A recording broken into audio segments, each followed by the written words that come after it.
Siang ini saya kembali mengisi materi penjelasan tentang MLM Syariah yang kita jalankan di perusahaan kita yang kita cintai bersama.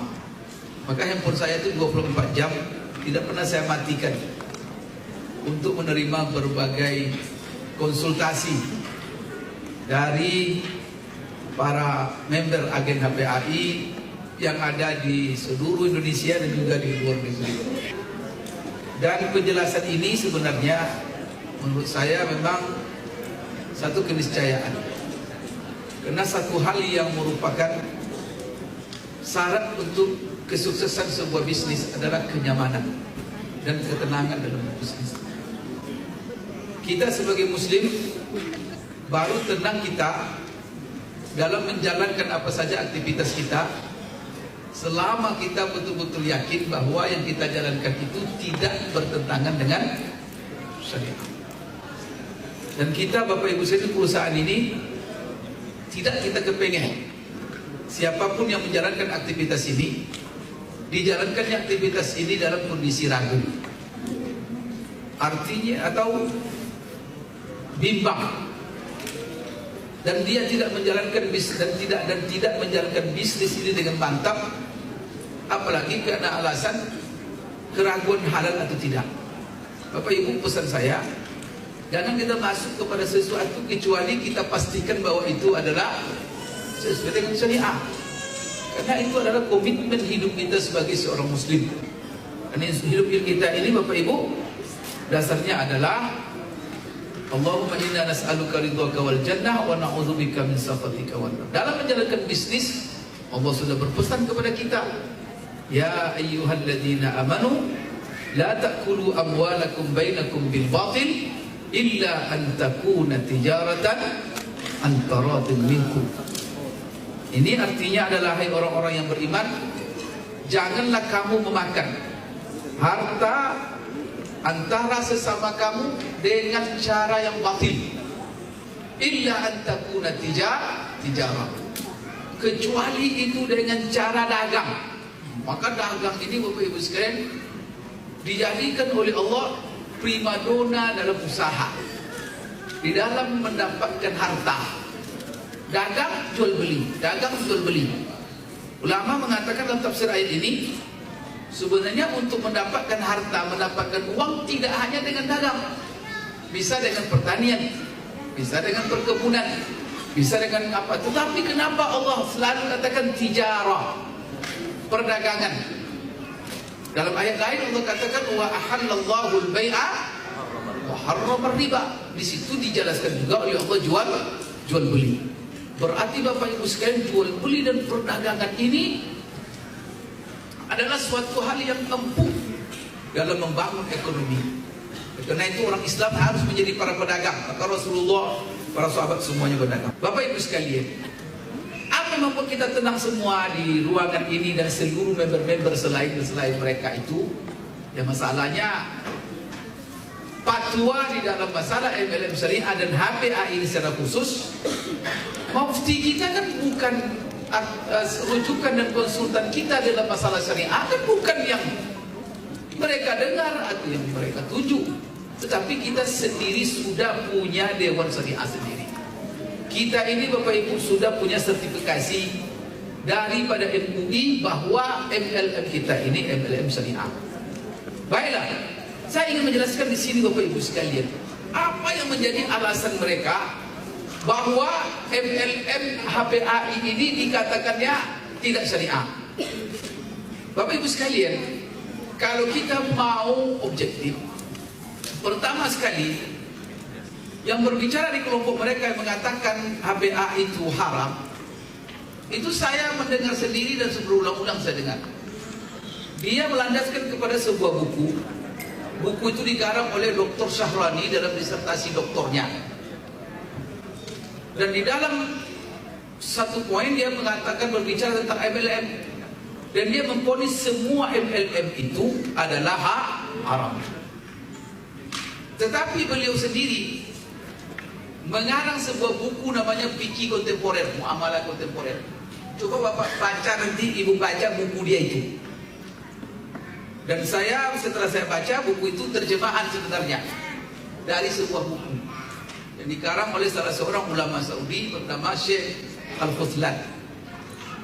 Saya sudah baca buku teks aslinya.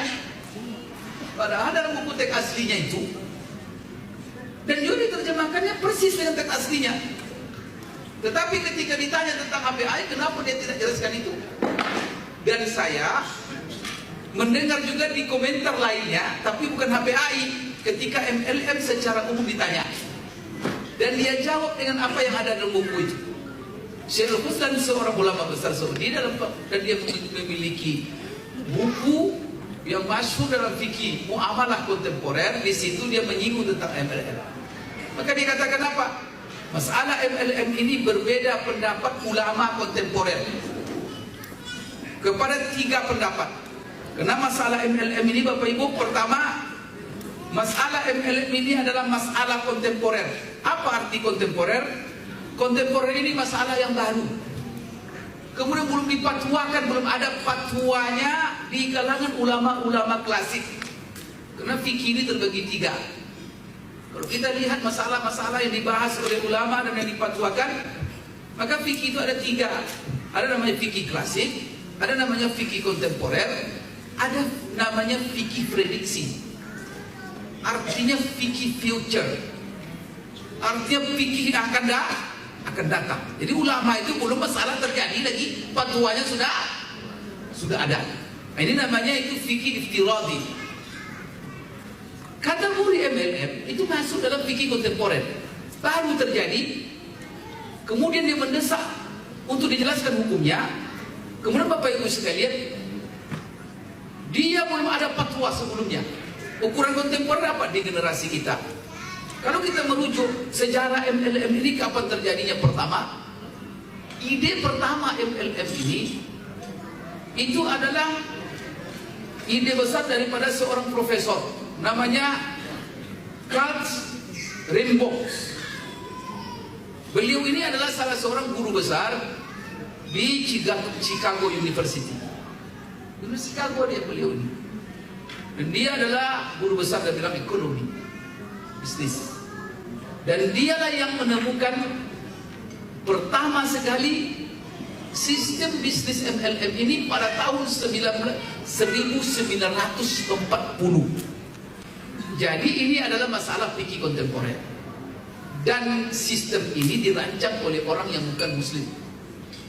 Namun Bapak Ibu sekalian, ada subhat-subhat yang menyamakan kadang-kadang MLM ini dengan sistem piramid yang disebut dengan Ponzi system. Ini piramid ini digagas oleh Bapak Ibu sekalian seorang imigran orang Itali. Itu pada tahun kira-kira 1900 sekian. Dan sistem Ponzi ini adalah lebih awal daripada MLM. Sistem piramid ini. Dan sistem piramid ini setelah ketika berkembang di Amerika dan juga di Eropa, maka sistem piramid ini sangat merugikan kehidupan ekonomi secara umum. Orang-orang kapitalis sendiri tidak menerima. Maka secara undang-undang di Amerika, di Eropa, Ponzi sistem ini tidak dibenarkan dan dilarang secara undang-undang karena memporak-porandakan ekonomi rakyat, ekonomi negara. Sistem piramid ini adalah itu yang kita sebut dengan money. Dia hanya membangun sistem jaringan itu adalah untuk bermain uang. Maka orang bayar uang dan tidak ada di situ sama sekali produk. Itulah sebabnya Profesor Carl tadi membuat sistem MLM ini. Dan dia tidak dinamakannya Ponzi system, keluar dari sistem piramid, dan dia silakan dengan MLM. Maka yang namanya MLM notabene adalah sistem jaringan yang berbasis produk. Setelah negara-negara Eropa juga negara Amerika melihat bahwa ini adalah sebagai alternatif ganti daripada sistem Ponzi, dimasukkan produk. Ketika dimasukkan produk di situ, mereka mengakui bahwa ini adalah dagang. Maka ketika itu adalah dagang, maka seluruh negara Eropa, Amerika itu adalah membolehkan dan memberikan izin legal untuk bisnis yang disebut dengan MLM ini. Bapak Ibu sekalian, karena pasar sumbernya karena pasar di Amerika, pasar di Eropa, tapi pasarnya apa? Pasarnya umat Islam. Maka sistem MLM ini masuklah ke wilayah negara-negara Islam. Ketika dia masuk sistem ini, Bapak Ibu sekalian, terpaksa para ulama, karena para ulama didesak dan ditanya di mana-mana dari seluruh penjuru, ditanya bagaimana sistem ini. Di Sudan masuk, di Maroko masuk, di Tunis masuk, di Saudi masuk, di negara-negara Teluk masuk, macam-macam namanya. Dan banyak masyarakat muslim yang terlibat. Sehingga ketika keterlibatan itu meluas, macam-macam fatwa yang diminta oleh masyarakat secara luas kepada para ulama. Ketika ditanya para ulama di seluruh dunia, di Mesir ditanya, di Sudan ditanya, di Tunis dan di mana saja ditanya, apa hukum bergabung dan juga menjalankan aktivitas bisnis dengan sistem MLM. Bapak Ibu sekalian, setelah dipelajari oleh ulama dengan berbagai ataupun dengan berbagai tinjauan dari berbagai sudut, maka dirumuskan dan disimpulkan di situ ada 3 pendapat. Artinya apa? Tidak ada kesepakatan ulama seluruh dunia dalam mendudukkan apa hukum menjalankan bisnis lewat MLM.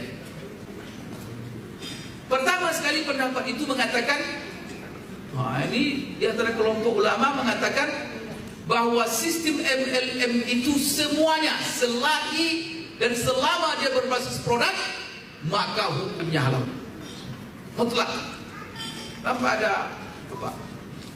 Di dalam MLM itu adalah bisnis yang halal. Dasarnya sederhana saja. Itu kembali kepada kaidah umum. Kaidah umumnya al-aslu fil muamalat al-ibahah.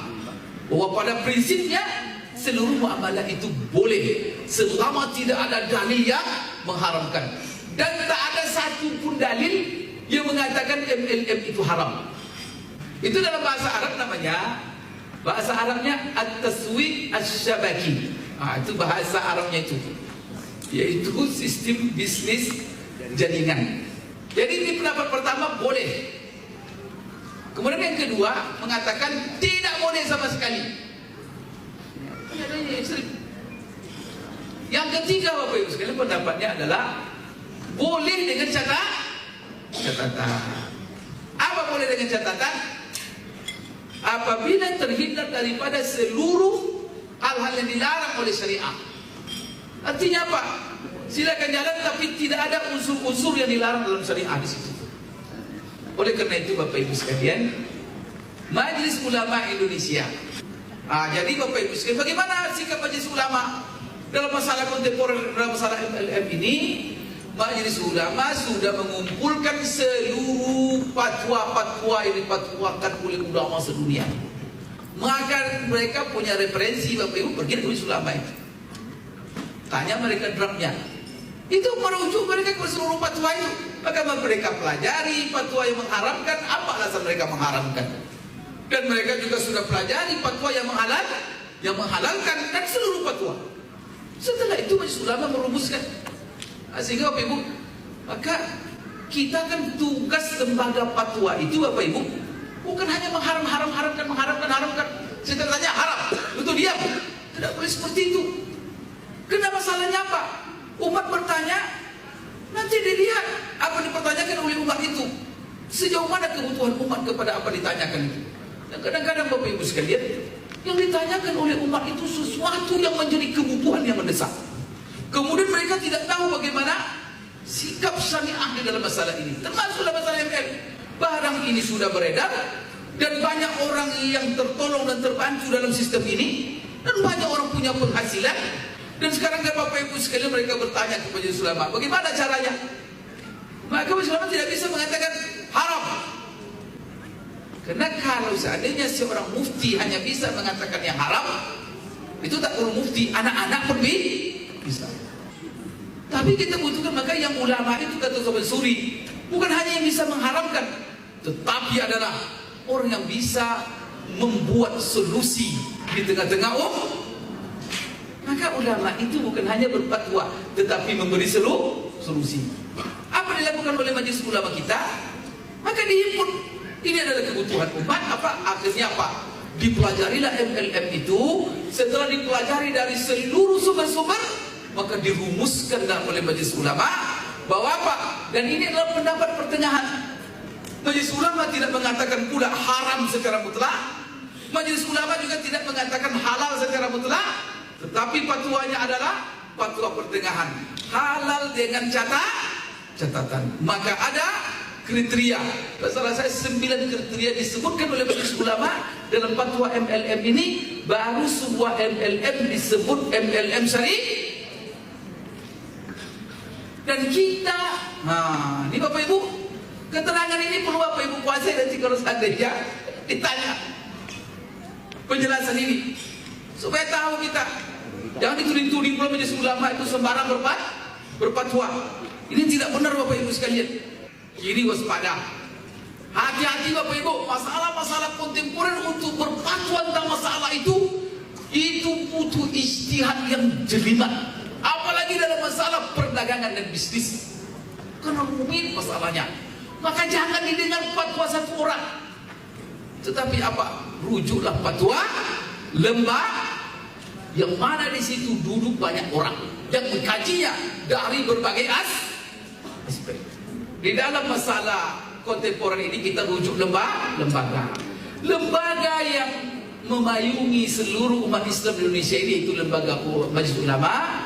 Dan bahkan Bapak Ibu, saking rumitnya masalah-masalah kontemporer dalam bidang bisnis dan sangat luasnya dan sangat dibutuhkan, sehingga Majelis Ulama itu terpaksa membuat satu lembaga khusus, hanya berkumpul di situ puluhan ulama yang ahli di bidang-bidangnya masing-masing untuk khusus membahas tentang masalah-masalah kontemporer dalam bisnis. Itu yang disebut dengan DSN, Dewan Syariah. Bapak Ibu pernah tanya nggak? Padahal MUI itu dan strukturnya punya divisi fatwa, komisi fatwa. Apa perlunya lagi ada Dewan Syariah? Ini hanya menangani masalah-masalah bisnis. Karena masalah ini Bapak Ibu pelik, sulit, rumit, tidak bisa dijawab satu orang karena banyak sekali. Apa kaedahnya? Karena di dalam kaedah itu ada dua sisi. Yang dilarang itu, yang pertama yang dilarang kita itu tidak boleh kita dekati itu adalah apa? Menghalalkan menghalalkan apa yang diharam. Dalam agama kita ini ada yang sudah tegas diharamkan oleh agama, maka tidak boleh sama sekali kita halalkan. Maka menghalalkan yang diharamkan oleh Allah itu dosa besar. Malah kalau dihalalkan secara sengaja dia tahu haram dihalalkannya, murtad dia.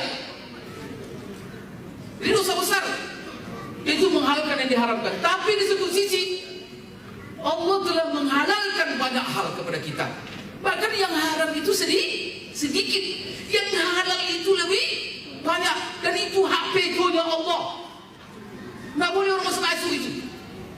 Maka Bapak Ibu sekalian, kaedahnya apa? Maka ada situ-situ yang dilarang. Tidak boleh kita menghalalkan yang diharamkan oleh Allah, dan juga kita tidak boleh mengharamkan yang dihalalkan oleh Allah. Maka mengharamkan yang dihalalkan itu tingkat kehati-hatiannya harus lebih tinggi. Tapi tadi ya sudah jelas ya. Jadi MUI sudah membuat fatwa. Rujuk saja fatwa mereka itu. Kemudian Bapak Ibu sekalian, kita alhamdulillah sebagai HNI, kita adalah perusahaan yang tidak pernah lalai dan mengabaikan hal-hal yang bersifat resmi dan prosedural itu. Kita MLM Syariah. Dan kita sudah ajukan dari awal-awal. Sudah 6 tahun ini perusahaan kita. Dan kita sudah dari awal-awal kita sudah ajukan MUI. MUI sudah memeriksa. MUI sudah apakan, baik dari sisi produk atau dari sisi sistem yang kita jalankan. Dan sudah terbukti oleh mereka bahwa MLM kita ini dalam sistem marketing plan yang kita jalankan bersama, sistem jaringan yang kita jalankan bersama, sudah sesuai dengan kriteria yang telah dibuat oleh MUI. Sehingga apa? kita sudah mendapat sertifikat halal MUI. Lalu apa alasan mereka mengharamkan MLM ini? Ada Bapak Ibu 22 syubhat yang mereka lontarkan berhubungan dengan masalah MLM ini. Memang bagus ya ada seminar khusus ya. Like semua. Kita bantah satu-satu syubhat itu nanti. Karena waktu juga yang membatasi kita. Aku lupa lihat wa astaghfirullah li wa lakum. Subhanakallahumma rabbana wa bihamdik asyhadu an la ilaha illa anta astaghfiruka wa atubu ilaik. Assalamualaikum warahmatullahi wabarakatuh.